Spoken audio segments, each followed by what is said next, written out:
We begin here with breaking news at 6 o'clock. A factory building burning in West Toledo. Fire crews are working hard to bring this thing under control. We know it was an abandoned building. That is some good news. And you can see just how massive the flames were at one point around 3 o'clock this morning.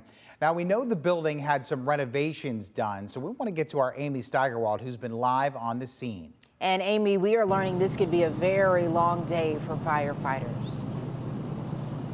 Yeah, that's right, Tiffany. At this point, I'm told they do have the fire somewhat contained, but it's a matter of waiting for daylight to kind of get inside and learn more about what they need to do. I'm joined this morning by Private Sterling Ray. What are fire crews working on right now? Well, right now we've had elevated streams around the building in 2 different locations. We're getting ready to add a 3rd one.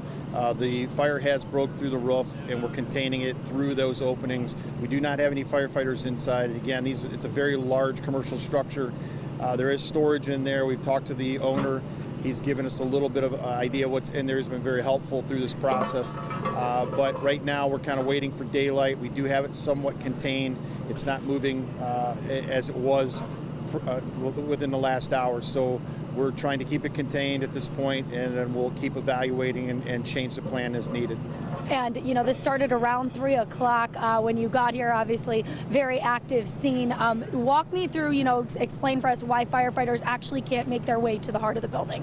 Well, they initially did make an interior attack. The incident commander, the battalion chief, arrived on scene about the same time as the 1st Engine Company. And when they started to make entry, he determined right away the risk reward process that they go through, and the risk was not at the point that he was ready to keep firefighters in there. So he quickly pulled them out to evaluate the process and what we needed to do to contain this fire. Again, it's a large commercial structure. We do go into a lot of unknowns, but in a building this size and the initial unknowns, it was not worth the risk to the firefighters. So it was a good call. As part of the ceiling did collapse very early into the fire, and we're on the outside now. We'll make some determinations as we go through the morning. And thankfully, no injuries associated with this fire. We see that the firefighters are attacking it from the top. For people who live around here, any concerns about the smoke kind of causing damage? We can see it's obviously reaching really high.